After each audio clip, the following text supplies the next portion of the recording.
It's a good day to brew, baby. What is up, YouTube? It's your boy Millsy, back Hometown Commander, back for another episode of Millsy Brews, the show where I brew a version 1.0 deck list of the commander in front of us on my quest out brew the magic world. As always, the link for that deck list is going to be down in the description for you below. As well as I'd really appreciate if you interact with the video, like, comment, subscribe, consider becoming a member of the channel, checking out the links in the description, telling me what videos you want to see covered, commanders you want to see here covered on the channel down in the comments section below, and your opinions of the video in the comment section below. But today, we are finally starting Duskmourn House of Horrors. I'm really excited about this. I think this set's a ton of fun. I will say off the rip, since this is the first video we're going to be talking about Duskmourn, and not a lot of legendaries in the set, which I feel like will make some people happy and will anger some people. But the truth is that means that we're going to try our best to have fun and cover as many of them as we can. But today, we're starting pre-con week, and the one that was voted by y'all in the poll that you wanted to see the most was Valgavoth, Harrower of Souls, a Rakdos Elder Demon 4/4 flying, and Ward of Pay 2 life. It says whenever an opponent loses life for the first time during each of their turns, we put a +1/+1 counter on Valgavoth and draw a card. I think Valgavoth's really interesting because it kind of plays similar to Obnixilis from March of the Machine, The Aftermath, which is where I base some of my basis of the deck on. But what I think is also interesting is that you draw the card instead of exiling it with Ob, and it doesn't care about how much life the opponent loses. So we kind of get to play more effects. We get to kick, instead of locking ourselves into just one single life loss triggers like Obnixilis cares about. It doesn't matter, right? We can have them lose 2, 3, 4, 1. It doesn't matter. We're hitting the first one every time on their turns is drawing us cards. We've got to build the deck to make sure that everyone's always losing at least one life on their turn so that we can get a counter on Valgavoth and draw a card. It'll make Valgavoth a threat, but it'll also make sure that we can draw into our answers, draw into other pieces. The other thing that I like about Valgavoth versus Obnixilis is then our damage modifiers, the thing that can double, triple, add to, whatever your different damage modifiers, will actually continue to make it better. Now we're chunking them out for even more. And our opponents now are going to have to be a little bit more worried about what we're trying to do. So we're going to talk about what we're going to use to try to ping our opponents. We'll talk about some of our damage modifiers. And then we'll talk about some other key pieces that I think the deck wants to see as we get it rocking. But as far as the pingers go, I think there's a lot of ways to take a look at this. We have things like Chandra, Awakened Inferno, which comes down in here +2 immediately. Every opponent gets an emblem with the beginning of their upkeep. They take a damage, which is going to now automatically cause, Valgavoth to go off. Now, her other abilities are great, but it's that +2 when she immediately comes down that I think is the really important part. Obnixilis, the Hate Twisted.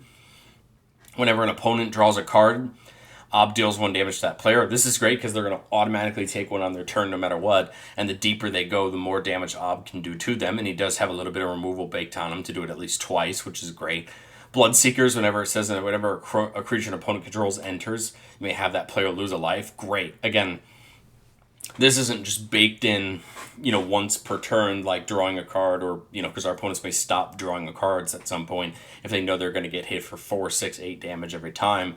What I like about Bloodseeker is there's a lot of decks that want to just dump creatures onto the battlefield, which means this is a ping that's going to just hopefully keep going off as the game goes on. Fate Unraveler, whenever opponent draws a card, deals 1 damage to them. Gleeful Arsonist, a new card from the deck, is kind of fun. It says whenever an opponent casts a non-creature spell, it deals damage equal to its power to that player. And then it has Undaunting, so if it dies and it had no counters on it, it comes back with Undying, comes back with a counter on it. I like this idea because then Gleeful Arsonist could be something you could potentially try to soup up with counters or other abilities to make that hit for more damage. But again, just that small amount of incremental damage is going to be important, right, to trigger Valgavoth each of our opponent's turn. Karavak the Merciless is in the pre-con, and I think it makes a ton of sense just dealing out damage anytime an opponent casts a spell. Whether you deal it to them, if you need to make sure you get a trigger on their turn, or you start passing that damage around to really even out your opponent's life totals. I think Karavak's a really fun one. Ketteric Parasite says whenever an opponent draws a card, if we control a red permanent, you can have it deal 1 damage to that player. Again, a great way to stack that damage up. Massacre Worm kind of plays double duty. When it comes in, creatures our opponent control get -2/-2 on the turn, but then whenever a creature an opponent controls dies, that player loses 2 life. So this could potentially help shut down sacrifice decks or sacrifice strategies, or people needing to get chump attacks in for different effects. That'll have them start thinking twice about it, while also making sure that we trigger Valgavoth for it. Mogus, God of Slaughter, gets this awesome new reprint with the new art in the precon. Beginning each opponent's upkeep, it deals 2 damage to them unless they sack a creature. So again, here's a way to just immediately trigger off this for Valgavoth. And then once we hit the Devotion, Mogus is actually a pretty scary 7/5 with Indestructible. Nightshade Harvester, whenever a land an opponent controls enters, that player loses a life and you put a counter on Nightshade, so here's a way to do that damage and grow. Frosted on there in the middle deals a damage to that creature's controller whenever another creature enters. This can hurt us as well, but Frosted on does actually help shut down life gain as well, stopping for our opponents from trying to mitigate that damage we're doing. Razorkin Needlehead from the new set. Whenever opponent draws a card, 1 damage to it. What I like about these effects is when you have creatures that start to deal damage to opponents, you can use things like Basilisk Collar or things that give things lifelink to start gaining life back as that happens. So we're not just worried about just hitting in this ping damage. We can also, put a Basilisk Collar that we have in the deck on this Razorkin Needlehead. Every time it deals damage to a player, we're gaining a life back for it. Sir Conrad, whenever a creature dies or creature is put in the graveyard from anywhere other than the battlefield, deals damage to each opponent.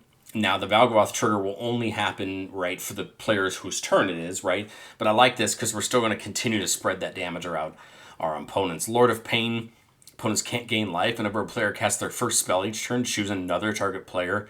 Lord of Pain deals damage equal to that spell's mana value to the chosen player. This is kind of like that Karabek ability. Now, yes, it's kind of unfortunate because you're not hitting the player whose turn it is, but the nice part is if somebody tries to pay, this is going to basically just even out the damage no matter what. No, it doesn't trigger Valgavoth directly, but I think when you keep doling out that damage, it is going to matter in the long run. Ankh of Mishra, whenever a land comes in, 2 damage to that land's controller, this is going to help try to shut down those green decks and those landfall decks that are just trying to slam lands in. And not only just punish them, but make sure Valgavoth's going off on everyone's turn. Burning Earth, whenever a player taps a non-basic land for mana, Burning Earth deals 1 damage to that player. This is going to cause a lot of damage in the grand scheme of things, but this could also convince you to start playing less non-basic lands in your deck, right, if you're playing Burning Earth, just to make sure that you don't get hit as much by it. But when you start playing against 3 and 4 color decks, they're going to take a lot of damage to Burning Earth. Mending Hex just got that reprint in the special guest, and I really enjoyed this one. Whenever a player casts a non-creature spell, you roll a d6. It deals equal damage to that player to the result, and then attaches to another opponent at random. Mending Hex will probably not always be on the right person when it's their turn, but I think it's just a nice way to get some damage in over the course of the game. It can still be affected by our damage sources. It's a red source that we own, meaning that it can, be doubled and tripled and added to and all that good stuff. So it can still, again, get that chip damage in across the game. Pestilence just seems like a ton of fun, dealing 1 damage to each creature and each player. So we could, if we have enough black mana, do this on everybody's turn to trigger Valgavoth, get rid of those cheap creatures, and make sure that everybody's losing a life on their turn. Spell Shock, whenever a player successfully casts a spell, it deals 2 damage to them, and then more damage on somebody's turn as they're casting spells, and we can happily hurt other players when it's not their turn as well. Spiteful Visions, which got a reprint in the precon. Everybody draws an extra card on their turn, and whenever a player draws a card, it deals 1 damage to them again. Just a way to get that damage out there and keep it going. Same thing with Otherworld Dreams. Whenever an opponent draws a card, deal 1 damage to them. So again, we're stacking up these ways to just get damage in on everybody's turn as many times as we can. How are we going to modify the damage? We have things like Bloodletter of Valgavoth, which will just say anytime an opponent would lose a life during your turn, they lose twice that much life instead. It does say our turn, so there are going to be examples where on our opponent's turns they're not going to lose twice that, but there are a lot of ways that we can make our opponents lose life on our turn with things like combat and things like that still make Bloodlot a threat, especially when Valgavoth starts getting bigger. O'Hare Axonil says if a source we control would deal amount of non-combat damage less than its power to an opponent, that source deals damage equal to its power instead. This is great for all those 1 and 2 mana pingers. I'm now going to go up to 4. Soul Fim says if a source we control would deal non-combat damage to an opponent or a permanent opponent controls, it deals double that damage instead. Again, a way to just make 1, 2, or 2, 4. I mean, those small amount of bonuses can really add up over the course of a game. Torbrand Thane of Redfell adds 2 damage to any damage a red source would do to an opponent or a permanent opponent controls. City on Fire are going to triple the amount of damage a source we control would deal to a permanent or player. So again, you just start to see these turn that 1 or 2 into even more and make it a real threat to our opponents. And then the Torture Pit side of Spike Corridor and Torture Pit says if a source we control would deal non-combat damage to an opponent, it deals that much damage plus 2 instead. So that kind of Torbrand effect. But we want lots of these so we can make sure we potentially see at least one of them every game. Well, we talked about Ob Nixilis at the start of the video, so let's actually read Ob Nixilis Captive Kingpin. A 4-mana 4/3 demon with flying and trample or flample. Whenever one or more opponents lose exactly 1 life, you put a +1/+1 counter on Ob, exile the top card of your library until the end of your next end step. You can play that card. I like Ob. Ob's a great commander in its own right. I think the thing I like about Valgavoth a teeny bit more is that we're drawing the card and not exiling it, so we are going to have a chance to play them more often than not, and they're going to just discard to our graveyard if we fill our hand up too much, meaning we could reanimate, right? If we draw too many cards or our hand's too full and we can't play too many things out of our hand, that allows us to pitch cards into our graveyard to reanimate them. We have a fix like Disrupt Decorum, goading our opponent's creatures, forcing them to attack each other so that we don't get hit, right, on the crackback from all this damage we're doing with our abilities. Again, Basilisk Caller, like I said, giving these creatures that are doling out this 1 damage whenever time someone draws a card. Now they have lifelink. They're gaining us that incremental life back as we're doing the things we want to do. We can play things like Mind Crank. Whenever an opponent loses life, they may mill that many cards.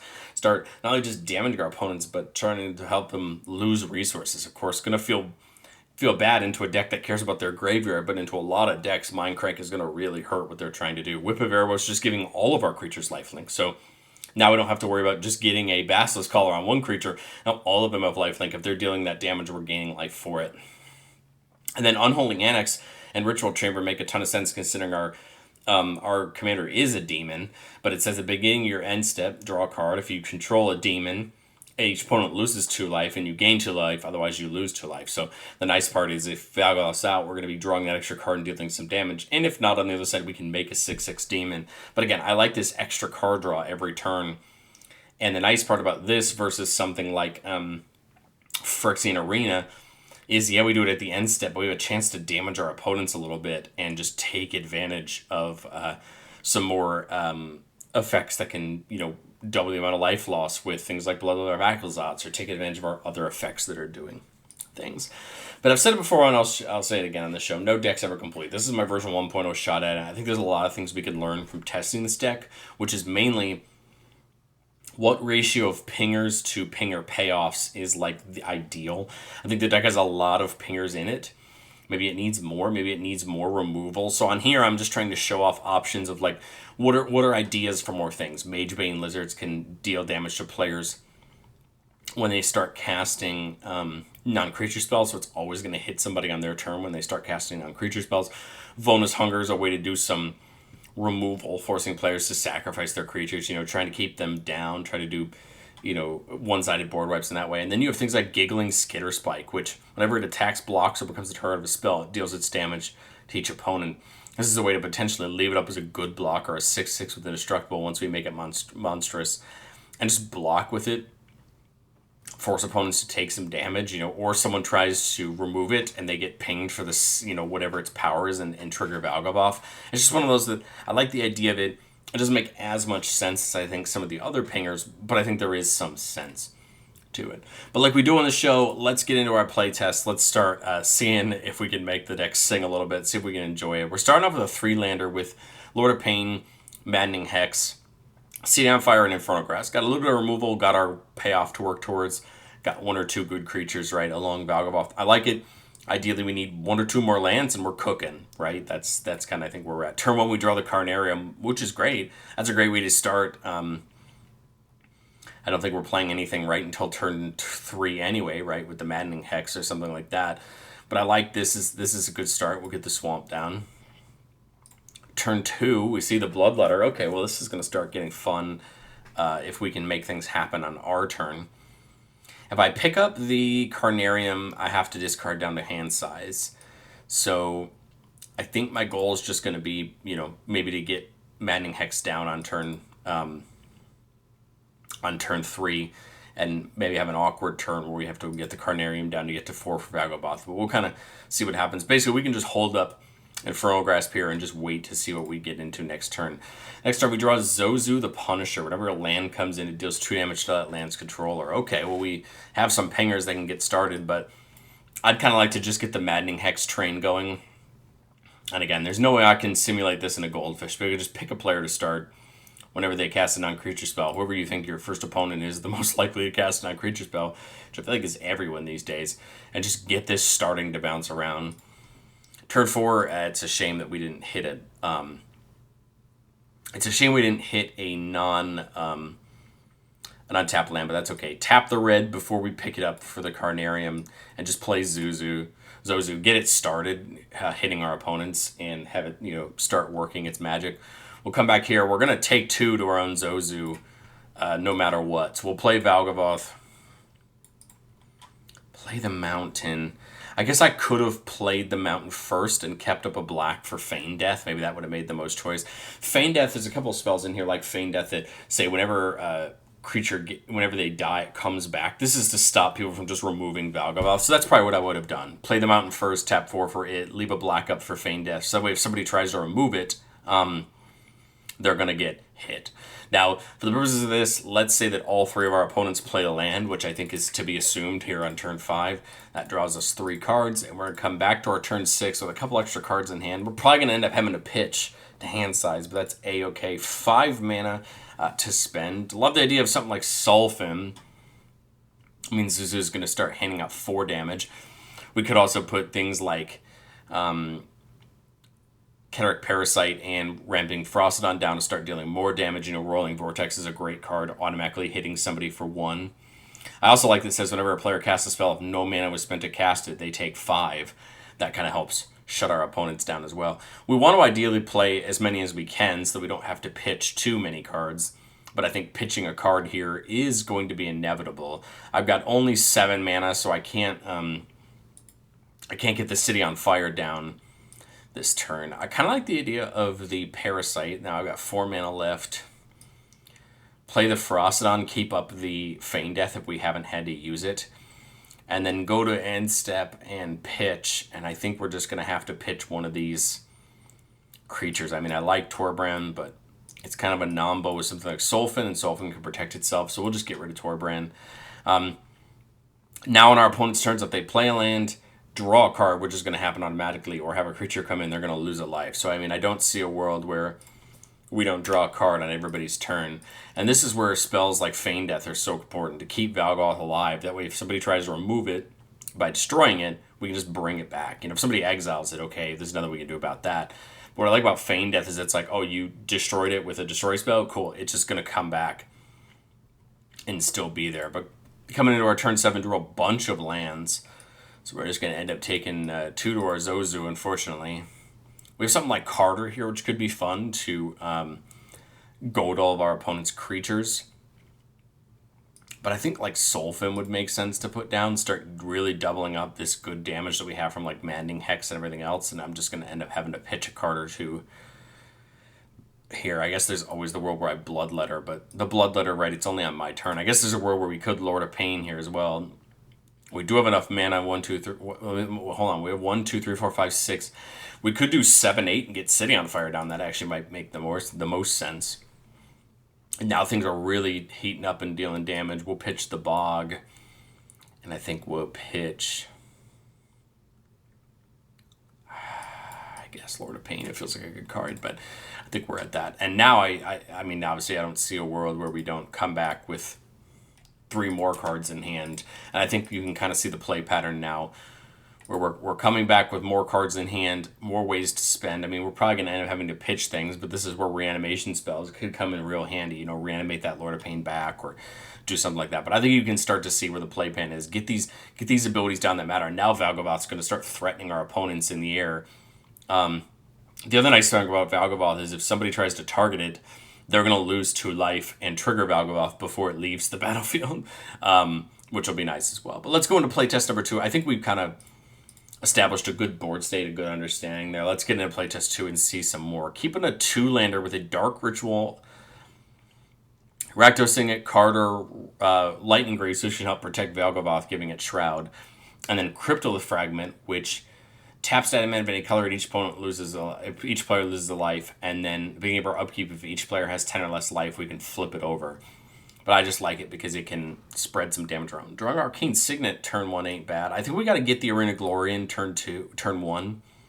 Because we can either get a turn 2 Valgavoth, or we could go 1 into the Dark Ritual next turn to get Rakdos Signet and Arcane Signet down, and then get the Greaves down and be able to get a turn 3 Valgavoth, which I think might make more sense here. So go Swamp into the Dark Ritual, into Arcane Signet, Rakdos Signet, and Lightning Greaves, so we can protect Valgavoth when it comes down. It'll come down with no way to trigger it just at first, but I think it's still important. Bog in there tapped, and then I think we just attach up the Greaves here. Protect it a little bit. It has haste, so it can swing at somebody if we want it to. We'll have to wait to get some pingers down, right? Because we had no way to do it last turn. 5 mana here. 4 for the Accidental, 3 for the Underworld Dreams. I mean, the Underworld Dreams is the easy choice, because now we're going to start, right, triggering Valgavoth. Take a swing at somebody, and now, I mean, unless they mass board wipe, there's no way we don't just, untap with 3 counters on it with 3 opponents, right? I guess, okay, so Canyon Slough comes in on tap no matter what. I've got 5 mana. It could be 6 mana. What do I do with 6 mana? I could, play Accidental, which is kind of my thought, getting that Underworld Dreams up to 4. But at the same time, I kind of like the idea of leaving multiple removal spells open, or, playing something like Carter. But we can't play we can't play a tap land or an untap land and get enough mana to play a 4 mana and a 3 mana. So we kind of have to make our choice here. My thought was kind of leave some of the 3 mana spells open, like Bedeviled here and Withering Torment, just to give us some good removal options. Hit somebody for 7, with Valgavoth here, start spreading the love out. Again, I don't see a world where we don't draw 3 and untap for our next turn with a bunch more lands in our hand. Now we have 6 mana, going to go up to 7, so we can play one of these and one of these. We see Damnation, so a great board wipe if somebody takes Valgavoth off the table. Now we're happy to throw a Damnation down. But I like the idea now of something like O'Hare Accidental and then keeping up Withering Torment or Bedevil. We have enough mana to do it. And then now Dreams is going to start hitting people for 4, still triggering Valgavoth, and we'll just pitch a land here to keep our hand size at 7. I guess conversely, we could have pitched the Fragment. I guess the Fragment's probably not doing much more for us anyway. But I like this. Now people are getting domed for 4. We keep some removal up. I think if somebody removes Valgavoth, we just nuke the board and bring Valgavoth back. The cool part is that they have to get rid of the Dreams. It's going to keep dealing damage. You can get rid of my creatures, but we're trying to focus on bringing out pingers that are going to stay there even if somebody wipes the board, right? Making sure that the damage stays around. Yes, you'll get rid of the Accidental, bringing it up to 4, but then at least you're having to still deal with the problem. And we'll just go one more turn. Let's say Valgavoth does stick around. 3 cards drawn. Foreboding Ruins, showing the swamps. Now we're at 8 mana. Obnixilus is great. Another copy of that 1 damage trigger. Unholy Annex could get us some more draws. Rakdos is great, reducing the cost of creatures. We've got 8 mana. I mean, my thought is same thing. Ob, keep some removal up if we haven't already played it. We'll nuke a Blackcleave Cliffs and another land, because I think we're good on lands at this point. And again, keep some removal up, keep the train running, and keep it rocking. Let me know, what do you think of Valgavoth down in the comment section below. This deck was a ton of fun to brew. Again, pretty recently, Mikey had brought his brew of Obnixilus to the table, and when I saw Valgavoth, I kind of knew the decks would be similar, but they'd play a little bit different, so I had a ton of fun brewing this one. If you are interested, my $50 upgrade for the pre-con is going up today as well. I'll have that link down in the description, so you can check that out as well. Let me know what you think, and I will catch you guys next time.